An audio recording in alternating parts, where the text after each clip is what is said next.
بسم الله الرحمن الرحيم. الحمد لله رب العالمين، والصلاة والسلام على أشرف الأنبياء من الآن إلى قيام يوم الدين. بسم الله الرحمن الرحيم. وجعلناهم أئمة يهدون بأمرنا. عزیزان محترم اور بزرگان عزیز، گفتگو یہاں پر پہنچی تھی کہ فلسطین کے مسئلے میں تو ایک دو گفتگو بات چل گئی. الحمدللہ مسلمانوں کو اس مسئلے میں کچھ کامیابی بھی حاصل ہو رہی ہے، جس میں مسجد اقصیٰ کا پیش امام بھی شیعہ ہو گیا، اور وہاں پر 2-3 اور مساجد جو ہے اس کے امام بھی پیش امام کیونکہ شیعہ ہو گئے. اس کا مطلب یہ ہے کہ بہت سارے افراد ان کے ساتھ مل کے شیعہ ہو گئے، مسلسل لوگ شیعہ ہوتے جا رہے ہیں، اور ساتھ ساتھ وہ اس طرح سے کامیابی سے آگے بڑھتے جا رہے ہیں کہ تل ابیب پر بھی حملہ ہو گیا ہے.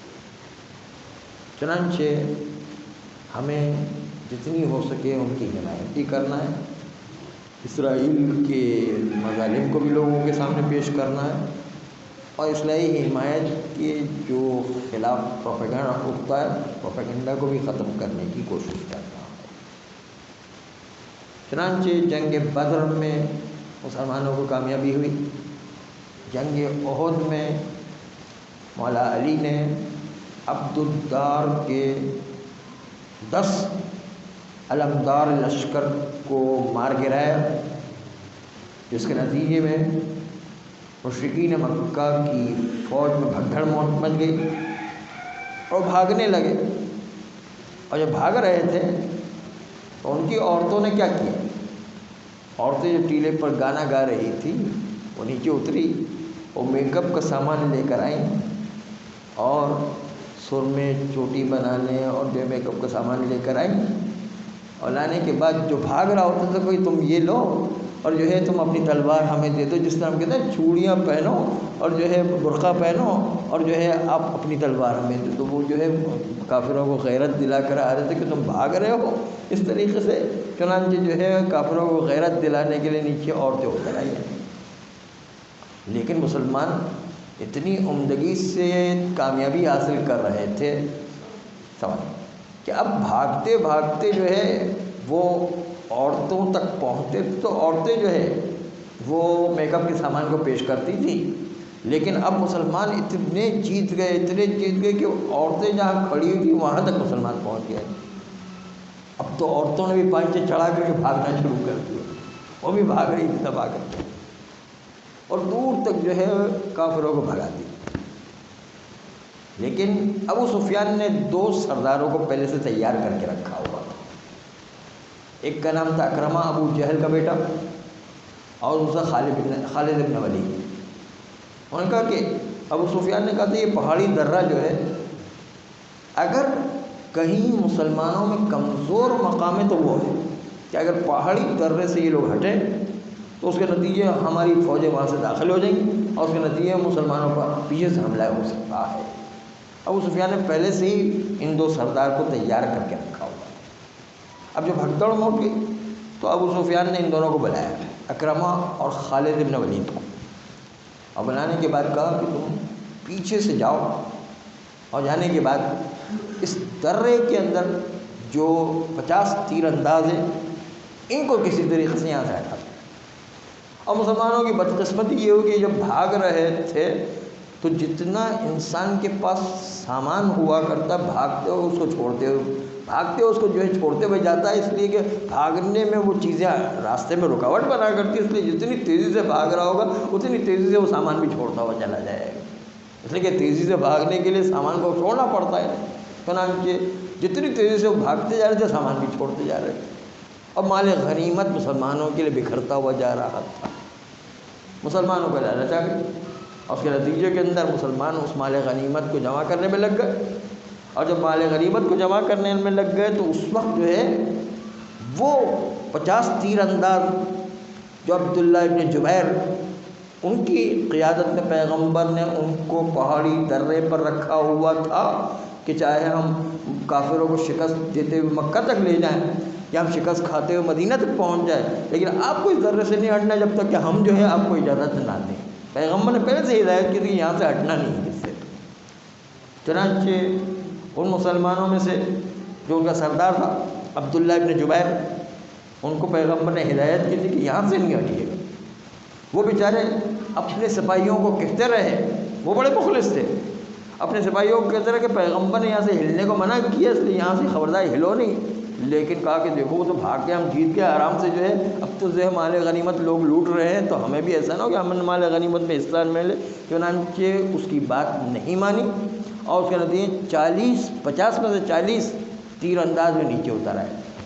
10 بیچارے رہ گئے وقت جو عبداللہ ابن جبیر کی بات مان رہے تھے. 10 جو باقی رہ گئے تو وہاں سے تو پورا لشکر آ رہا تھا. لشکر کا 10 آدمی کہاں مقابلہ کر سکتے، وہاں سے تو پورا لشکر آ رہا تھا. چنانچہ لشکر آیا گھوم کر کے تو اس کے نتیجے کے اندر جو ہے 10 تیر اندازوں اور اپنی پوری جاں پیشانی سے مقابلہ کیا، لیکن اس کے باوجود وہ 10 آدمی شہید ہو گئے، جس میں ان تیر اندازوں کا سردار عبداللہ ابن جبیر شہید ہو گیا. اب تو کافروں کے لیے راستہ کھل گیا. چنانچہ انہوں نے پہاڑی درے سے بھی جو حملہ کیا تو ایک طرف سے سامنے سے فوج آ رہی تھی، پیچھے سے ایک طرف سے دوسری طرف سے جو ہے پیچھے سے بھی فوج آ گئی. مسلمان دونوں کے درمیان پس کر کے رہ گئے. مسلمان جو پس کر کے رہ گئے اور دونوں طرف سے اتنا دباؤ بڑھا کہ مسلمانوں کے لشکر میں بھگدڑ مچ گئی، لوگ بھاگنے لگے.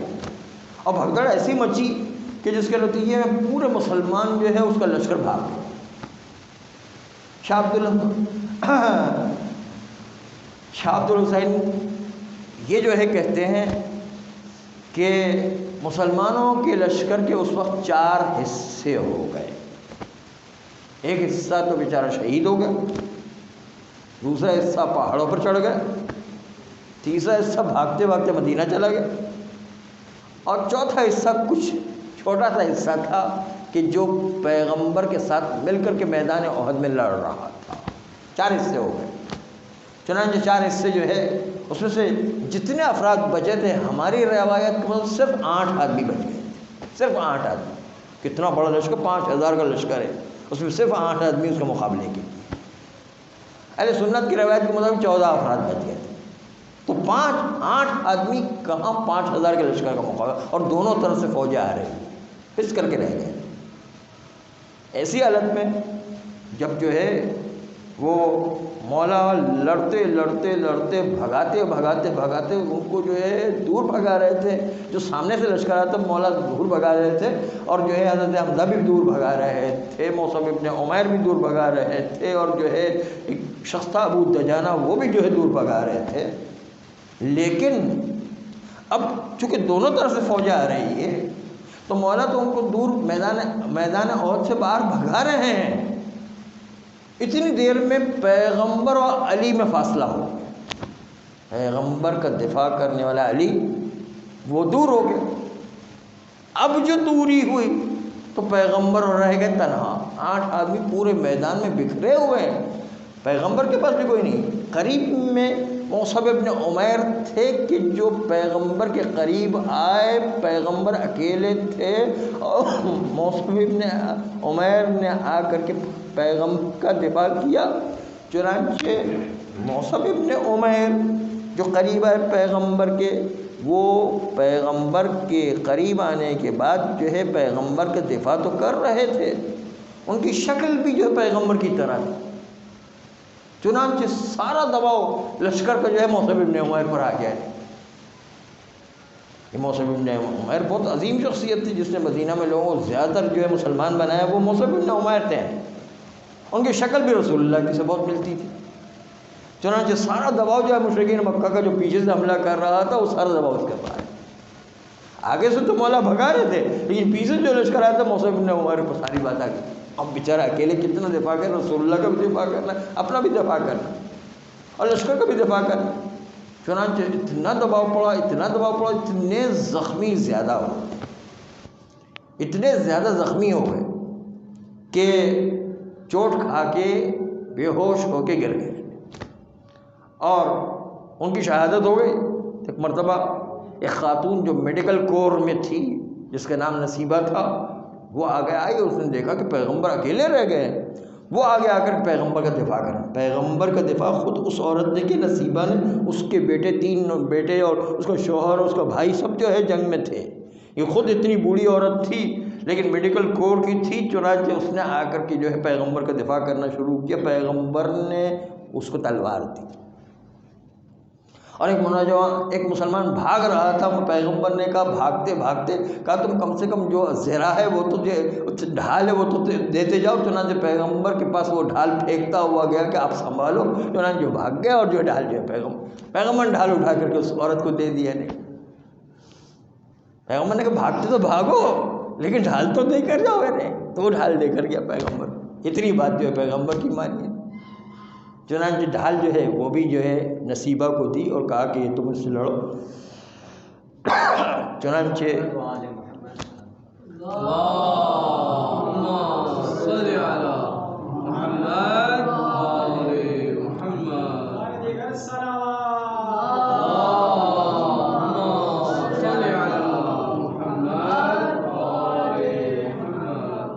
اب جو پیغمبر جو ہے اس کو دفاع کرنے والے خالی عورت رہ گئی نصیبہ. وہ بھی بوڑھی عورت ہے اور جو ہے کوئی فوجی عورت نہیں ہے. وہ جو ہے جنگ کے لڑنے کے آداب بھی نہیں جانتی ہے، لیکن بس جس طرح وہ چلا سکتی تھی وہ چلائے. اور اس کے بعد جو ہے اتنی دیر میں ایک 2 ڈبل زرہ پہنا ہوا آدمی کو ان کے پاس بھیج دیا کافرین نے. اب نصیبہ نے ایک تلوار تو ماری اس کو، لیکن ڈبل زرہ پہنا ہو تو اس کو کہاں اثر ہونے والا؟ وہ تو فوجی آدمی تھا. اس نے اب جو زخم مارا، اب جو تلوار چلائی تو نصیبہ کے جو ہے شانے پر لگی اور اس کے نتیجے کے اندر شانے پر وہ زخم رہا کہ جو مرتے دم تک اس کو یہ زخم رہا ہے. اتنا سخت قسم کا زخم، بے ہوش ہو کے وہ بھی گر گئی. اب پیغمبر تانا یکتا 5 آدمی آگے بڑھے کافرین میں سے. مشرکین مکہ کے 5 آدمی آگے بڑھے جنہوں نے قسم کھائی ہوئی تھی ہمیں کچھ کرنا ہی نہیں، صرف پیغمبر کو مارنا ہے. قسم کھا کے آئے تھے. ان میں سے ایک کا نام تھا ابی ابن خلف. یہ ابی ابن خلف جو ہے مکہ کے اندر وہ اپنا ایک گھوڑا پالتو لے کر آیا تھا. اس کو بڑے پیار سے روزانہ صبح دانے کھلایا کرتا تھا. جب دانے کھلاتا تھا، دانے کھلانے کے بعد پھر وہ پیغمبر اسلام کی خدمت میں آتا تھا. آنے کے بعد مشرکین مکہ میں سے تھا. وہ کہنے لگا کہ محمد میں یاد رکھو اسی گھوڑے پر بیٹھ کر کے جو میں نے پالتو گھوڑا پالا ہے اسی پر بیٹھ کر میں آؤں گا اور تمہیں قتل کروں. یہ روزانہ کہتا ہے، روزانہ صبح 9 سال تک وہ کہتا رہا. میں اسی پالتو جو اپنا گھوڑا ہے اس پر بیٹھ کر آؤں گا اور تمہیں قتل کروں گا. ایک دن جو پیغمبر نے آہستہ سے کہہ دیا کہ جب تم آؤ گے تو میں تمہیں قتل کر دوں. ویسے نہیں کہ ایک دفعہ کہہ دیا پیغمبر. اور پیغمبر کی بات تو ان کو بھی پتہ تھا کافروں کو کہ پیغمبر کبھی جھوٹ بولتے ہی نہیں ہیں، سچ بولا کرتے. اس لیے جو پیغمبر کی بات سچی ہونے سے وہ ڈرا بھی ہے. ان 5 آدمیوں سے جو پیغمبر کو قتل کرنے کے لیے قسم کھا کے آئے تھے اور صرف جو پیغمبر کو قتل کرنے، ان میں سے ایک یہ بھی تھا ابی ابن خلف. اور اسی گھوڑے پر بیٹھ کے آ رہا جس کو پالا تھا اس نے، اسی گھوڑے پہ بیٹھ کے آ رہا. اب جو آیا وہ جو ہے بڑی تیزی سے پیغمبر کی طرف بڑھ رہا تھا. پیغمبر نے ایک شہید کا نیزہ قریب میں پڑا ہوا تھا، اس کو اٹھایا اور جیسے ہی وہ قریب آیا اور حملہ کرنا چاہتا اس نے ذرا سی گردن کے اوپر پیغمبر نے اس نیزے سے خراش لگائی، ہلکی سی بالکل. جیسے ہی جو خراش لگائی اس نے کہا انار انار. ارے بھائی میں آگ میں جل گیا، آگ میں جل گیا. اور یہ کہہ کے بھاگا وقت. اب یہ بھاگا ابو سفیان نے کہا بھائی کہاں بھاگ رہے ہو؟ کہا مجھے دیکھتے نہیں جو محمد نے قتل کر دیا، اس نے کہا تھا میں قتل کر دوں گا، مجھے قتل کر دیا۔ کہا تو ہلکی سی خراش ہے، اس میں کیا قتل کرنا، ایسی خراش تو بہت لگتی رہتی۔ کہا کہ نہیں وہ سچ کہتا ہے، اس لیے کہ وہ کبھی جھوٹ نہیں بولتا، اس نے کہا ہے تو ضرور سے مجھے میری موت ہو گئی ہے۔ اور یہ کہہ کر بھاگتا رہا، میدان احد سے باہر نکل گیا، اور جو ہے وہ بھاگتے بھاگتے اس زخم نے اس کو مار دیا۔ ایک تو خوف نے مار دیا، ایک تو زخم نے مار دیا، وہ اسی میں ہلاک ہوا۔ باقی رہ گئے 4 افراد۔ ایک آیا، اس نے اپنے ہاتھ میں پتھر اٹھائے ہوئے تھے، اس نے پیغمبر کے سر پر پتھر مارا، پیغمبر کی پیشانی زخمی ہو گئی، خون بہہ گیا، اور زرہ جو ہے پیغمبر نے جو پہنی ہوئی تھی وہ بھی لال ہو گئی۔ دوسرے نے پتھر اٹھایا، اس نے جو پیغمبر کو مارا، منہ پر آ کے لگی، اور اس کے نتیجے پیغمبر کے ہونٹ پھٹ گئے، خون جاری ہو گیا۔ تیسرا آیا، پیغمبر اکیلے رہ گئے۔ تیسرا آیا، اس نے پیغمبر کے دائیں پہلو پر جو تلوار ماری، اور پیغمبر کا دائیں پہلو زخمی ہو گیا، زخمی ہو کر گرے نہیں، پیغمبر زخمی ہو گئے۔ چوتھا آیا، اس نے بھی پتھر مارا پیغمبر کو، اور منہ پر لگا، اور اس کے نتیجے پیغمبر کے دانت زخمی ہو گئے۔ لیکن اہل سنت کی روایت کے مطابق دانت شہید ہو گئے۔ ہماری روایت کے مطابق دانت زخمی ہو گئے لیکن شہید نہیں ہوئے تھے۔ چھٹے امام صادق علیہ السلام ارشاد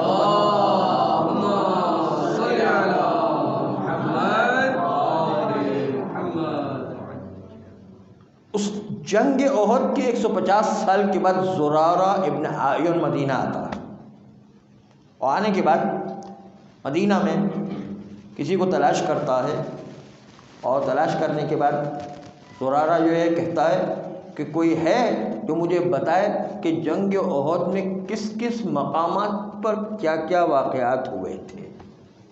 تو گائیڈ مل گیا، اس نے کہا ہاں میرا دادا اس جنگ میں شریک تھا، اس لیے میں بتا سکتا ہوں کہ جنگ احد میں کہاں کہاں کیا کیا واقعات پیش آئے تھے، آئیے میں بتاتا ہوں۔ چنانچہ زرارہ ان کے ساتھ گئے۔ 150 سال کے بعد کی بات ہے، احد کے 150 سال کے بعد زرارہ جو ہے وہاں پر ان کو دکھایا گیا کہ یہاں پر جو پیغمبر کے دانت شہید ہوئے تھے، یہ احد کا وہ مقام۔ پھر آگے لے چلے، کہا پیغمبر جب زخمی ہوئے تو تھوڑی دیر آرام کرنے کے لیے پہاڑ کے اندر چلے گئے تھے، جہاں پر جو ہے پیغمبر کی زخمی حالت میں وہاں پر کچھ دیر پیغمبر نے آرام کیا پہاڑ کے اندر، وہ جگہ بھی دکھائی۔ زرارہ جو ہے زیارت کر کے آ گئے جنگ احد کی ان دونوں جگہوں پر۔ آنے کے بعد ایک مرتبہ زرارہ کے دل میں شک رہا، زرارہ کے دل میں اطمینان پیدا نہیں ہوا، تو آ کر کے چھٹے امام صادق علیہ السلام سے پوچھتے ہیں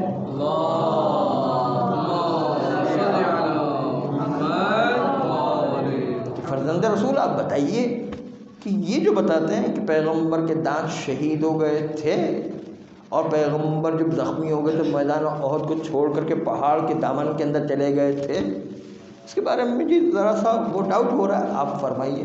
تو مولا کا چہرہ سرخ ہو گیا جلال کے عالم میں، کہا کہ دونوں غلط ہیں، نہ پیغمبر کے دانت شہید ہوئے تھے، نہ پیغمبر ایک لمحے کے لیے میدان احد سے جو ہے پہاڑوں کی طرف دامن میں چھپ گئے تھے۔ وہ شاید اس لیے کہ جو لوگ پہاڑ کے دامن میں چھپ گئے تھے ان کی غلطی کو درست کرنے کے لیے، ان کے اندر ہلکا پن ظاہر کرنے کے لیے کہ بھائی پیغمبر تو بھی تو چھپ گئے تھے، اس کو ظاہر کرنے کے لیے یہ ڈرامہ بنایا گیا ہے۔ چنانچہ امام علیہ السلام بہت جلال کے عالم کے یہ دونوں واقعات غلط ہیں، دونوں واقعات کی کوئی حقیقت نہیں ہے، یہ کہہ کر زرارہ کو سمجھایا۔ تو ہمارے اعتبار سے نہ پیغمبر کے دانت زخمی ہوئے تھے، نہیں پیغمبر کے دانت شہید ہوئے تھے، نہ پیغمبر اس زخمی حالت میں پہاڑ میں جا کر کے چھپ گئے تھے جس مقامات کو احد میں اب بھی آپ جائیں گے تو لوگ دکھاتے ہیں، لیکن وہ دونوں واقعات غلط۔ ہاں پیغمبر کے دانت زخمی ضرور ہوئے تھے لیکن وہ دانت شہید نہیں ہوتے، کیونکہ علم کلام کا مسئلہ ہے ہمارا کہ کوئی بھی پیغمبر نہ ظاہری طور پر اس میں جسم میں عیب پیدا ہو سکتا ہے، نہ کوئی ایسی بیماری پیدا ہو سکتی جس بیماری کی وجہ سے لوگ نفرت کرنے لگے۔ اس لیے جو ہے یہ ہمارے اصول کے خلاف ہے، ہمارے علم کلام کے خلاف ہے، ہمارے اصول دین کے خلاف ہے کہ پیغمبر میں کوئی عیب پیدا ہو جائے۔ حتیٰ یہ کہ حضرت ایوب کی جو بیماریاں بیان کرتے ہیں وہ بیماریاں بھی وہ غلط ہیں، کہتے ہیں اس لیے کہ پیغمبر میں ایسی بیماری پیدا ہی نہیں ہو سکتی جو قباحت کا سبب پیدا ہو، تو وہ بیماری بھی غلط ہے۔ چنانچہ پیغمبر کے کوئی دانت نہیں ٹوٹے تھے، نہ پیغمبر ایک لمحے کے لیے، چھٹے امام فرماتے ہیں ایک لمحے کے لیے بھی اپنے مقام سے ہلے تک نہیں تھے، جہاں شروع میں کھڑے ہوئے تھے وہیں پر پیغمبر آخر تک کھڑے رہے، کوئی جو ہے ادھر ادھر نہیں ہوئے تھے، میدان سے ایک مرتبہ بھی ذرا بھی ہلے نہیں تھے۔ چنانچہ اب ایک مرتبہ مولا علی جو دشمنوں کو بھگاتے بھگاتے اور مولا علی اور پیغمبر میں فاصلہ ہو گیا تو پیغمبر کو جو ہے اکیلا چھوڑ کر نہیں گئے تھے، وہ دشمنوں کو بھگانے، اتنی دیر میں پیچھے سے حملہ ہو گیا۔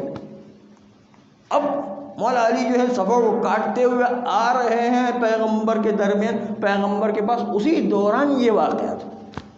خالی علی تھوڑی دیر کے لیے پیغمبر سے جدا ہوئے اور اس دوران یہ واقعہ تھا۔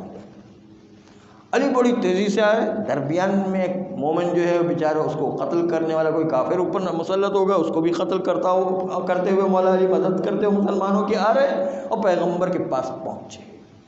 اب جو پیغمبر کے پاس پہنچے تو پیغمبر نے کہا یا علی دیکھو سامنے سے لشکر آ رہا ہے، اس کو ایک ٹولی آ رہی ہے، اس کو مقابلہ کرو۔ مولا علی آنن فانن جاتے سارے جو ہے اس ٹولی کا خاتمہ کر دیتے۔ مولا علی سے پیغمبر نے کہا دیکھو یہ بائیں طرف سے جو ہے ایک اور جو ہے گروہ آ رہا ہے، اس کا خاتمہ کرو۔ پیغمبر جو ہے اپنے حکم پر مولا علی وہاں گئے، ان کا بھی خاتمہ کر دیا۔ جیسے اس منظر کو دیکھا ابو سفیان نے کہا محمد پر چاروں طرف سے حملہ کر۔ اب چاروں طرف سے پیغمبر پر حملہ ہو رہا ہے۔ اب جو پیغمبر چاروں طرف سے، تو مولا علی اکیلے پیغمبر کو گھوم گھوم کر سب کا مقابلہ کر، ایسا مقابلہ کر رہے تھے کہ ان چاروں طرف سے آنے والے لشکر کو مولا علی اکیلا دفاع کر رہے ہیں۔ اس میں مولا علی کی 9 تلواریں ٹوٹ گئی۔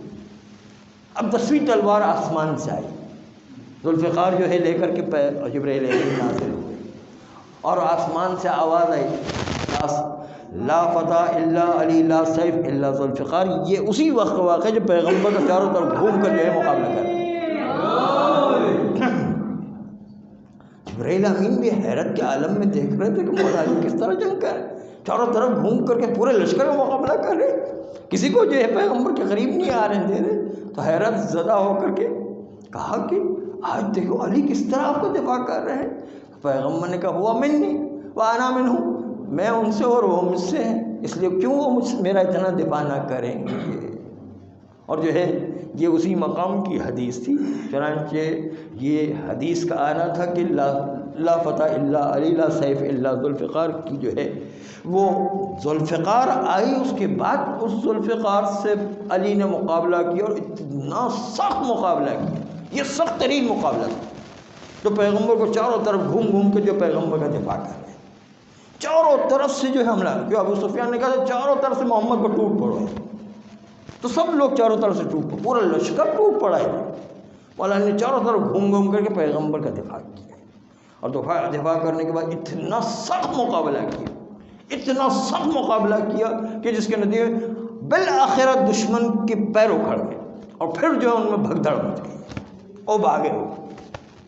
اب جو بھاگے تو وہ اس طرح بھاگے کہ وہ تو بھاگ رہے تھے لیکن عورتیں بھی پائنچے اونچے کر کر کے بھاگ رہی تھیں۔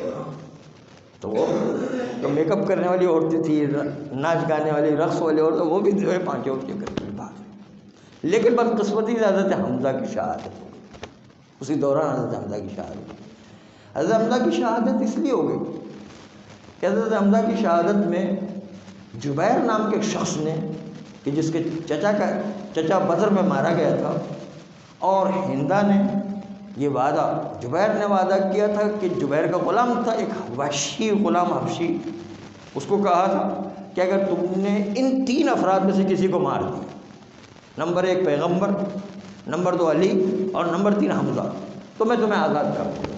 ان 3 میں سے کسی ایک کو مار دو تو میں تمہیں آزاد کر دوں۔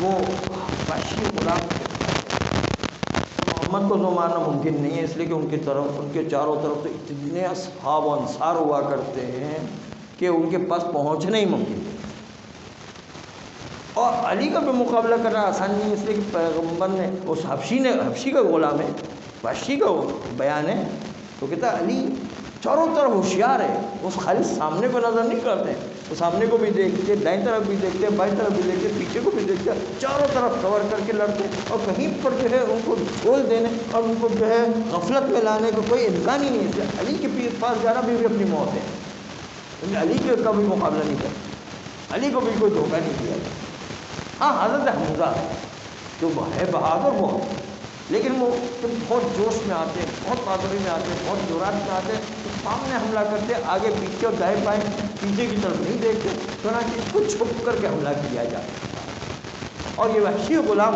وہ تھا، اس کو کئی پورے 3 سال تک ٹریننگ دی۔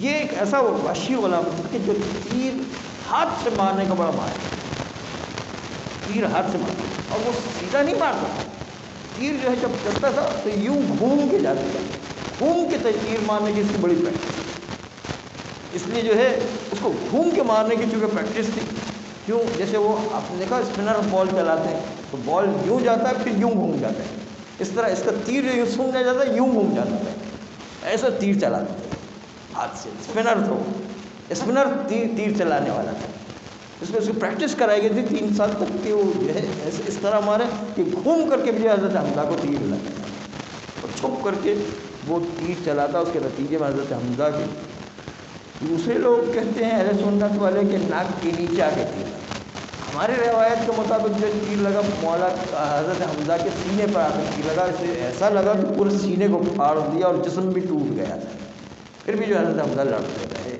لیکن وہ وحشی کا پیچھا کیا، اور وحشی کا پیچھا کرنے کے باوجود چند قدم آگے چلے تھے کہ حضرت حمزہ وہیں پر گر گئے، اور اس کے نتیجے میں حضرت حمزہ کی شہادت، تو یہ بہت بڑی شہادت۔ چنانچہ جنگ میں یقاتلون، مومن وہی ہوتا جو کافروں کو قتل کرنے میں بھی ہچکچاتا نہیں، ویقتلون، اور ان کو قتل بھی کیا جاتا، اور وہ قتل ہونے اور شہید ہونے میں بھی ہچکچاتا نہیں۔ پروردگار فلسطین والوں کو بھی اسی طرح جو ہے دنیا میں بھی اور آخرت میں بھی کامیابی عطا فرمائے، اور جو ہے اسرائیل کو اور امریکہ کو نیست و نابود فرمائے، اور مسلمانوں کو اس طرح کی کامیابی عطا فرمائے کہ جس سے تمام عالم دنیا، عالم مسلمین وہ سب کے سب خوشحال ہو، وہ خوش نصیب ہو کر کے رہ جائے۔ پروردگارہ ہمارے گناہ کبیرہ و صغیرہ کو معاف فرما، آئندہ بھی گناہوں سے بچنے کی توفیق عطا فرما، نسلاً بعد نسل ایسی اولاد عطا فرما جو روز قیامت تک امام زمانہ علیہ السلام کے سچے سپاہی قرار پائیں۔ پروردگارہ حوزات علمیہ کی حفاظت فرما، مراجع اعلام کی حفاظت فرما، انقلاب اسلامی ایران و عراق و لبنان و بحرین کی حفاظت فرما، ہم سب کو بھی امام زمانہ علیہ السلام کا سچا سپاہی قرار دے دے، ان کے اعوان و انصار میں شامل کر کے جام شہادت نصیب فرما۔ ان اللہ و ملائکتہ یصلون علی النبی یا ایھا الذین آمنوا صلوا علیہ وسلموا تسلیما۔